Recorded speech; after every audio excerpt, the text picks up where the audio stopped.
तो मैं भी अपना दर्द, अपनी पीड़ा, अपनी बात आपके सामने रखना चाहता हूं। और इस बात की शुरुआत के लिए, बात की शुरुआत करने से पहले मैं बहुजन समाज में जन्मे सभी संतों, गुरुओं, महापुरुषों को नमन करता हूं। करुणा के सागर तथागत गौतम बुद्ध, संत शिरोमणि सद्गुरु रविदास जी महाराज, भगवान वाल्मीकि महाराज, गुरु नानक देव, संत कबीर, गुरु घासीदास जी, नारायण गुरु, संत गाडगे जी महाराज, सामाजिक परिवर्तन के अग्रदूत राष्ट्रपिता ज्योतिबा फूले, आरक्षण के जनक छत्रपति साहू जी महाराज, मां सावित्रीबाई फूले, मां फातिमा शेख, पेरियर रामास्वामी नायकर, पेरियर लल्लू यादव, बाबू जगदेव प्रसाद कुशवाहा, जननायक कपूरी ठाकुर, महामना रामस्वरूप वर्मा जी, मान्यवर दीना भाना वाल्मीकि साहब, परम पूजनीय विश्व रत्न डॉक्टर बाबा साहब अम्बेडकर और मेरे रहबर, मेरे गुरु मान्यवर साहब श्री काशीराम, इस देश की आजादी में योगदान देने वाले शहीद आजम सरदार भगत सिंह, सरदार उधम सिंह, सरदार करतार सिंह सराफा, शहीद वीर अब्दुल हमीद, अशफाकुल्लाह खां, डॉक्टर एपीजे अब्दुल कलाम साहब, आप तमाम महापुरुषों को नमन करते हुए मैं आज की अपनी बात की शुरुआत करता हूं। आज इस प्रांगण में उपस्थित मेरी मातृशक्ति नौजवान साथियों, ये सामाजिक परिवर्तन, आर्थिक मुक्ति का आंदोलन जो इस देश में 1848 में चला, जिसको राष्ट्रपिता ज्योतिबा फूले ने चलाया, समानता की बात करके, अधिकारों की बात करके, उनके जाने के बाद उनके साथ रहते हुए इस आंदोलन को उस समय के महापुरुषों ने सींचा, जिसमें उनकी पत्नी के रूप में प्रथम शिक्षिका मां सावित्रीबाई फूले, और जब कोई भी इस आंदोलन को आगे बढ़ाने में मदद नहीं कर रहा था, तो अपनी जमीन देने वाली मां फातिमा शेख और उनके भाई, जिन्होंने पहले 17 स्कूल बहुजन समाज के बच्चे और बच्चों को आगे बढ़ने के लिए, पढ़ने के लिए देने का काम किया, उनके जाने के बाद आरक्षण के जनक कुर्मी वंशज छत्रपति साहू जी महाराज ने इस आंदोलन को चलाया, और उनके सहयोग से परम पूजनीय बाबा साहब अम्बेडकर ने भारतीय संविधान में हमें अधिकार देकर जानवरों के जीवन से इंसानों का जीवन जीने के लिए हमें अधिकार दिलाए। उनके जाने के बाद मेरे रहबर, मेरे गुरु मान्यवर साहब श्री काशीराम ने इस आंदोलन को अपने खून पसीने से सींचा, और उनके साथ हजारों की संख्या में बहुजन समाज के नेताओं ने, सामाजिक योद्धाओं ने इस आंदोलन को बढ़ाने का काम किया। आज पूरे देश में अगर रहबरों का, महापुरुषों का आंदोलन कोई चला रहा है, तो मुझे बड़े गर्व से कहना पड़ता है कि वो मात्र भीम आर्मी और आजाद समाज पार्टी है।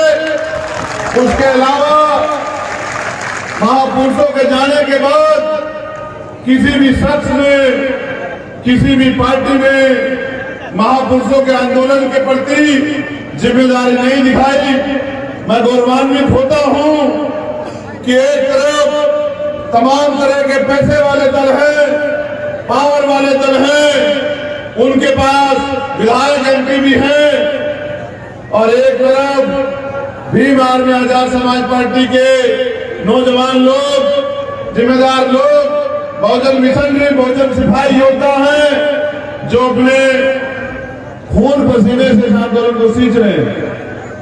मैं देश के कोने कोने में जाके अन्याय अत्याचार के खिलाफ आपके सहयोग से आवाज उठाने का और न्याय दिलाने का प्रयास करता रहता हूं। साथियों, यहाँ मिशन 78 की टीम भी है, हमारे अधिवक्ता सेल के लोग भी हैं, आजाद समाज पार्टी यूथ की टीम भी है, मैं उनका भी धन्यवाद करता हूं। लेकिन आप इकट्ठे होते हैं, आप इकट्ठे होके भाषण सुनते हैं, बात सुनते हैं और उसके बाद उस पर जाके अमल ना करें तो इकट्ठा होना, बात सुनना सब बेकार साबित हो जाता है। मुझे यहाँ आने का मौका मिला, आप लोगों ने अपनी मेहनत की कमाई से पाई पाई जोड़ के इतना अच्छा मंच सजाया, मेरे रहने की व्यवस्था कराई, ये टेंट लगाया, तमाम तरह से गुलदस्ते भेंट किए। मैं समझता हूं कि जब तमन्ना सच्ची होती है तो रास्ते हजार होते हैं और तमन्ना अगर झूठी हो तो बहाने हजार होते हैं। आप लोगों की तमन्ना सच्ची है, आप लोगों ने साबित करके दिखा दिया है कि आने वाला समय, जैसे बाबा साहब अम्बेडकर ने कहा था कि 21वीं सदी हमारी है, 21वीं सदी बहुजनों की है, 21वीं सदी अम्बेडकरवाद की है। क्योंकि नेतृत्व करने के लिए बड़ी उम्र की जरूरत नहीं होती, बड़ी सोच की जरूरत होती है, बड़े सपने की जरूरत होती है। ये आज आपने करके दिखा दिया।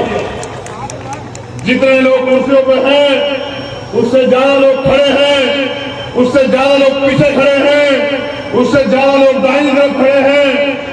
जहां तक नजर जा रही है लोगों का हुजूम, ये प्यार, ये विश्वास आपको एहसास नहीं कि मुझे कितनी ताकत देता है।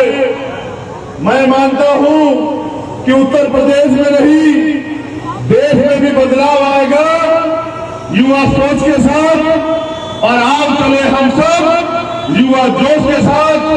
अगर युवाओं के जोश के साथ बदलाव की शुरुआत की जाए तो वो दिन दूर नहीं कि जब बहुजन समाज इस देश में शासक बनेगा। नौजवान साथियों, 5 साल भीम आर्मी के कार्यकर्ता आंधी में, तूफान में, बारिश में, परेशानी में, दिन में, रात में, धूप में, मोटरसाइकिल से, साइकिल से, बस से, ट्रेन से पूरे 5 साल अगर कहीं भी बहुजन समाज के लोगों पर अत्याचार होता है तो वो दिन नहीं देखते, रात नहीं देखते, समस्या नहीं देखते, वो अपनी जेब नहीं देखते, वो कैसे कैसे। क्योंकि मैं गरीब का बेटा हूं, प्राइमरी स्कूल के हेडमास्टर का बेटा हूं, मैं समझता हूं कि एक गरीब के लिए 1 टाइम की रोटी, 2 टाइम की रोटी तैयार करना कितना मुश्किल काम है। गरीबों को इस महंगे लोकतंत्र में खड़े होना, अपनी बात को आगे बढ़ाना, अपनी बात को कहना कितनी बड़ी बात है। मैं समझता हूं कि आपने अपना पेट काट काट के 1 टाइम की रोटी को जो है रोक के इस आंदोलन को, इस प्रोग्राम को चलाने का, बनाने का, तैयार करने का काम किया है। आपका ये मेहनत, क्योंकि लोग तो पानी से नहाते हैं, मेरे लोग पसीने से नहाते हैं, मैं इस मेहनत को भूलने वाला नहीं। मैं समझता हूं कि बाबा साहब ने वोट का अधिकार, मतदान का अधिकार राजा बनने के लिए दिया था, किसी का चमचा और दलाल बनने के लिए नहीं दिया था। आज ये बात तर्क संगत है कि SC/ST के 131 MP होने के बावजूद भी SC/ST के अधिकारों पर कुठाराघात हो रहा है, कोई आवाज नहीं उठाता। जब मैं जौनपुर आया तो मुझे यहाँ इतनी समस्या बताई गई, इतनी बड़ा ढेर समस्या का कि भैया वहां हत्या होगी, वहां रेप हो गया, वहां जमीन कब्जा ली गई, वहां लाठी मार दी, वहां जो है घर जला दिए गए, कार्रवाई नहीं हो रही है, सुनवाई नहीं हो रही है, गिरफ्तारी नहीं हो रही है। ये समस्या यहाँ सिर्फ यहाँ नहीं है, ये समस्या पूरे देश में है। कहीं भी किसी की सरकार हो, मैं आपसे एक सवाल पूछना चाहता हूं। 70-71 साल के लोकतंत्र में हमारी बहनें माताएं भी यहां बैठी हैं, नौजवान भी यहां बैठे हैं। क्या जो परेशानियां आपके जीवन में हैं, तमाम सरकारें यहां रही, क्या वो परेशानियां दूर हुई? नौजवान साथियों, दोनों हाथ उठा के बताओ, आपकी परेशानियां दूर हुई क्या? एक बात और बताओ, जब यहाँ संविधान है, सबको बराबर के अधिकार हैं, सबको सबके अधिकारों पे कोई कुठाराघात नहीं कर सकता। जितने लोग यहाँ बैठे हैं, कितने लोग ऐसे हैं जिनकी आमदनी 50,000 रुपये महीना है? जरा हाथ उठा के बताना मुझे, कितने लोग ऐसे हैं जिनकी आमदनी 50,000 रुपये महीना है? क्यों नहीं है? इसलिए नहीं है क्योंकि बाबा साहब अम्बेडकर ने संविधान के बाद एक बात को कहा था, आप लोग भूल गए। उन्होंने कहा था कि संविधान से